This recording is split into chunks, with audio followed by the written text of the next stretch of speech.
tecer algumas considerações sobre a colaboração premiada no âmbito das organizações criminosas. E, a princípio, gostaria de parabenizar a ANACRIM pela iniciativa exitosa de trazer palestrantes do mais alto gabarito, tanto a nível local como nacional. E me sinto muito honrado, especialmente na presença do Dr. Lucas Villa, aqui, que falou muito bem sobre a lavagem de dinheiro. E é um tema que, claro, tem muitos pontos em comum, porque nós sabemos que a colaboração premiada, ela vem sendo utilizada, já não é de hoje, já tem um certo tempo. Então, a colaboração premiada, na verdade, há uma divergência doutrinária no que tange ao próprio nome, né? Alguns chamam colaboração, outros chamam delação premiada. E este nome dá uma ideia exatamente de que o delinquente, o criminoso que colabora com o Estado, na verdade, ele não é um mero colaborador. Ele, na verdade, ele se transpõe aí como um suposto colaborador e, claro, dentro do ambiente de uma justiça negocial premial. Quando nós falamos de colaborador ou delator, né, o delator ele pode delatar alguém, porque a colaboração premiada ela se presta não só a delatar e indicar eventuais coautores ou membros de organização criminosa, ela se presta também a evitar a prática criminosa, uma vez que ela pode ser de natureza preventiva, ela pode ajudar a recuperar o produto do crime, como pode também, em algumas situações, até mesmo salvar a vida de pessoas. Então, nós temos a colaboração já desde as ordenações filipinas, por volta de 1603, ainda nas ordenações do reino, né? E essa origem, né, que vem do Instituto do Common Law, através do plea bargain, é de uma característica muito própria, muito peculiar, porque nós temos um sistema romano-germânico, baseado no civil law, que é o sistema sistematizado em leis. E bem diferente do sistema norte-americano, o sistema anglo-saxão. E como trazer ou importar este instrumento, respeitando os direitos fundamentais, as garantias processuais previstas na nossa Constituição. E aí vem o primeiro questionamento. A colaboração premiada é compatível com o modelo acusatório previsto na Constituição de 88? E há uma dificuldade em haver uma recepção, principalmente pela iniciativa, porque nós aprendemos lá em Direito Constitucional que, pelo artigo 129, a ação penal ela deve ser movida pelo Ministério Público, regida pelo princípio da obrigatoriedade. E esse princípio da obrigatoriedade, ele é absoluto? A gente já percebe que a obrigatoriedade ela não reina mais em determinadas situações, principalmente com o advento da Lei 9.099 de 95, que trouxe os institutos da transação penal e da suspensão condicional do processo, que pressupõe, obviamente, o ajuizamento de uma ação. Então, ainda na Itália, e é importante falar que a Operação Manipulite tem uma influência muito grande, principalmente na Operação Lava Jato, e muitas vezes, quando se critica a Operação Lava Jato, dá a entender que nós somos a favor da impunidade.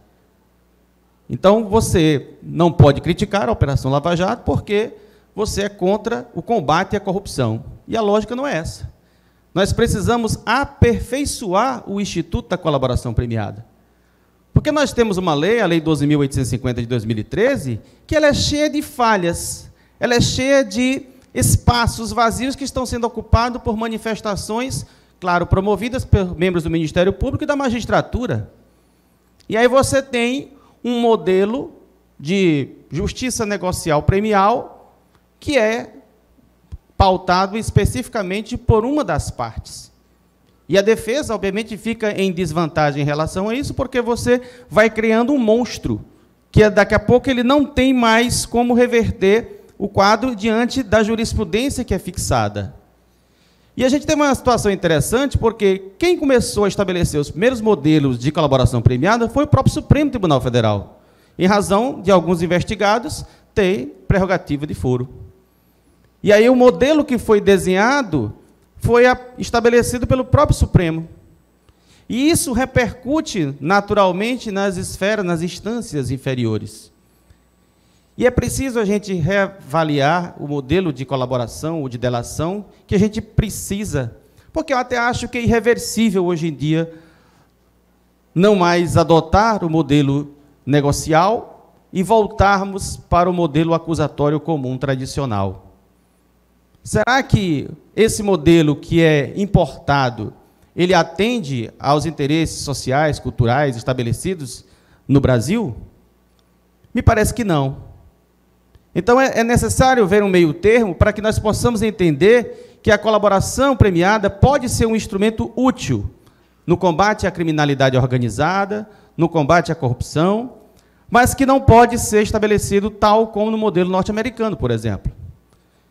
A própria justiça norte-americana, né, segundo pesquisas, cerca de 95% ou até mais dos processos criminais são resolvidos através da barganha. E já se está, obviamente, repensando esse modelo, não para eliminar, porque os Estados Unidos, por exemplo, não têm condições de acabar com o modelo negocial. Agora, a gente percebe os excessos, a gente percebe as, digamos, irregularidades que ocorrem também por lá. E isso vem sendo copiado também. O grande problema é esse. A gente copia também o que é bom e o que é ruim. Então, precisamos aperfeiçoar o modelo de colaboração que a gente acha que deve ser implantado no Brasil. Então, como eu falei, não há nada de novidade com relação ao prêmio que se estabelece. Desde as ordenações filipinas, já dizia como se perdoará os malfeitores que derem outros à prisão, especialmente ligado aos crimes de lesa majestade. Mas só que até então, nós não tínhamos implementado, e aí com raríssimas exceções, né, que diga Joaquim José da Silva Xavier, né, que foi vítima também de delação premiada, mas que, obviamente, nesse contexto, a gente tinha uma experiência muito tímida.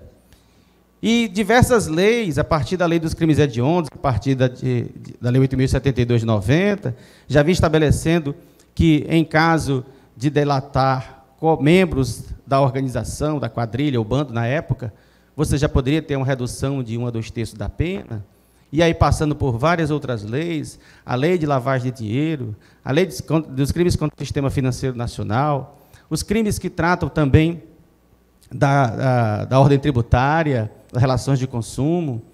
Então, toda essa legislação, desde a década de 90, já trazia um modelo de justiça premial.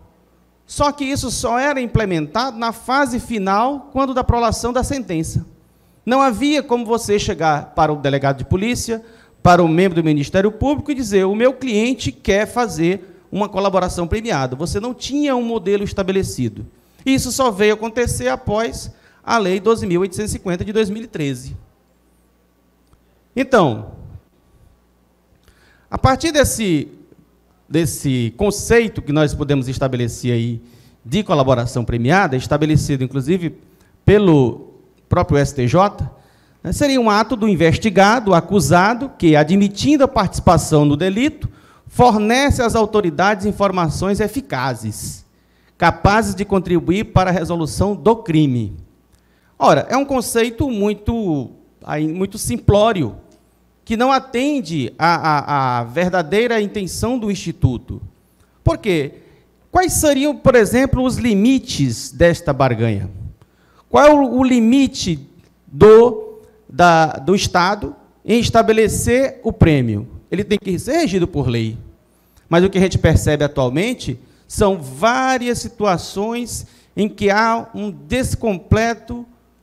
completo descumprimento da norma penal, processual penal, lei de execução penal, regimes prisionais diversos, totalmente estranhos ao que nós conhecemos, tempos de prisão preventiva estabelecido com tempo determinado.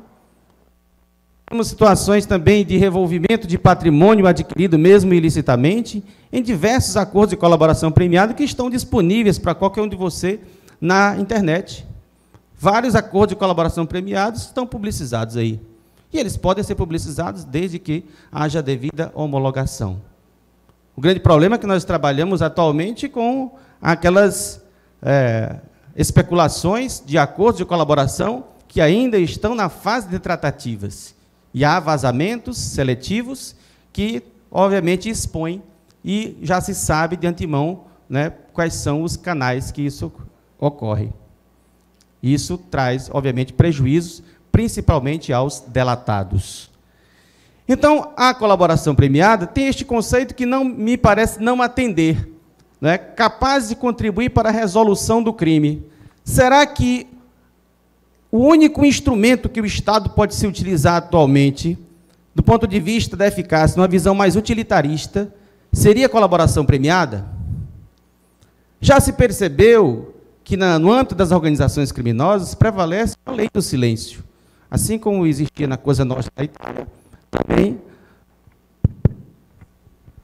também nas organizações criminosas de um modo geral. Então, esta eficácia, esta utilidade que se busca, pode ser a qualquer custo, pode ser a qualquer preço, pode-se violar garantias e direitos fundamentais. E em muitos desses acordos que nós temos verificados, principalmente aqueles realizados no âmbito do Supremo Tribunal Federal, violam flagrantemente garantias e direitos fundamentais. A própria lei, ela diz, o delator terá que renunciar ao direito ao silêncio. Será que é possível renunciar a um direito fundamental previsto na Constituição Federal? Mas, é claro, se ele não quebrar o silêncio, como é que ele vai delatar? A técnica que é inadequada, ele pode não exercer o seu direito, mas não se pode falar em renúncia. Então, a lei ela precisa ser aperfeiçoada nesses aspectos, né? Com relação ainda a essa questão conceitual, né, nós verificamos que o termo delação ou colaboração, utilizados por um ou outro autor, né, ele já pressupõe uma determinada confissão. Então, você tem que confessar a prática criminosa. Mas será que todo delator, ele confessando a prática de um crime, ele deverá ser tratado como tal? E aí o nosso ordenamento, assim como prevê a Convenção de Palermo, a Convenção de Mérida, né, que trata do âmbito internacional, das convenções internacionais sobre o combate à corrupção, elas também admitem a imunidade processual, desde que seja aquele, aliás, ele não pode ser o chefe da organização criminosa e ele tem que ser o primeiro a delatar. Então, ele pode ser premiado aí com a imunidade processual. E caso este delator não esteja falando a verdade, ou se a sua fala ela não tem sustentação probatória, o que acontecerá com ele depois? Porque se ele falta com a verdade, mas ele não é imputado também, ele não é coautor, pelo menos foi prometido a ele que ele não será processado, e caso essa versão não se sustente ou não se confirme, haveria necessariamente que se rescindir este acordo de colaboração e ele poderá vir a ser demandado caso se comprove que ele tenha participado efetivamente daquele crime. E como é que eu provo isso? Com base naquelas alegações que ele já se manifestou anteriormente? Claro que ela não pode ser utilizada em seu próprio desfavor para se autoincriminar, mas ela pode valer para terceiros, e o que é o problema? Se ela vale para terceiros, e o terceiro que foi delatado, ele pode sofrer as consequências de uma persecução penal, mesmo baseado numa versão que não foi confirmada, cujo acordo de colaboração premiado não foi homologado, ou se homologado foi, acabou por ser rescindido. E aí, me parece uma ampla violação ao direito de defesa do delatado. Do delatado. Então, como tratar a colaboração nesse ambiente de delação, né? Como queira utilizar, sendo preventiva ou repressiva. Né? Preventiva no sentido de evitar futuras práticas criminosas, e a repressiva no sentido de elucidar a prática em andamento ou já praticada. Então, nós temos aqui outras modalidades de delação premiada, que eu já mencionei algumas delas, mas que hoje traz certa repercussão no âmbito da lei de colaboração, da lei de organização criminosa. Porque, veja bem, as leis que estabeleciam favores legais específicos dizem respeito a um determinado tipo penal, exceto com a lei de proteção às vítimas e testemunhas, que era bem aberta.